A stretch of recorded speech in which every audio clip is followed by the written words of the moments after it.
गीता का ये श्लोक पढ़ा, विहाय कामान यह कर्वान पुमांश चरति निस्पृह निर्ममो निर्हंकार स शांतिम अधिगच्छति।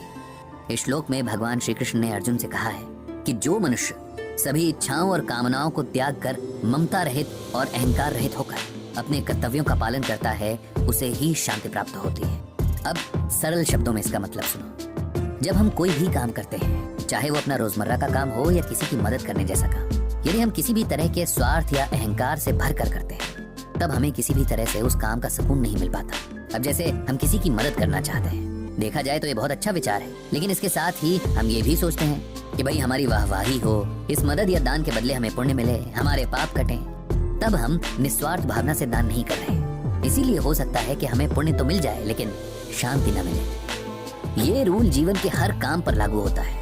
अपने बच्चों को भी अपना इन्वेस्टमेंट नहीं समझना चाहिए कि आज हम इन्हें अच्छे से पालेंगे तो कल ये हमारी केयर करेंगे। उनकी अच्छी अपब्रिंगिंग यानी परवरिश हमारी ड्यूटी है। हम दान करते हैं क्योंकि हम काबिल हैं, लेकिन उसके बदले ये उम्मीद रखना कि इसके बदले हमारा प्रचार होगा, घमंड की निशानी है।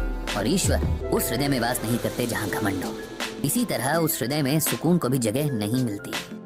अपना कोई काम करना, किसी की मदद करना हमारा फर्ज है, जिसे पूरा करना हर किसी की जिम्मेदारी है। इसके बदले कुछ मिलने की एक्सपेक्टेशन रखना गलत है।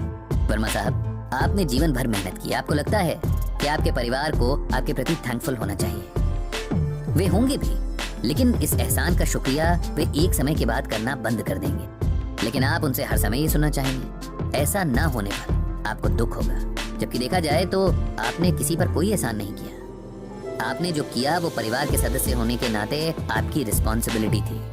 हर कोई अपने परिवार और समाज के प्रति इसी तरह अपनी रिस्पॉन्सिबिलिटी निभाता है।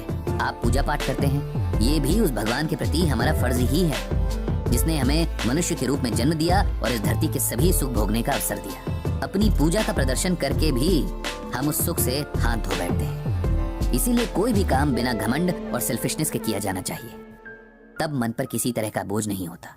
हम जानते हैं कि हमने अपना काम अच्छे से किया है, बाकी उसका फल जो भी मिले उसे ईश्वर और किस्मत पर छोड़ देना चाहिए। वर्मा साहब को अब समझ में आ रहा था कि कहीं न कहीं उन्होंने आज तक जो भी किया उसमें उनका एक स्वार्थ जरूर रहा।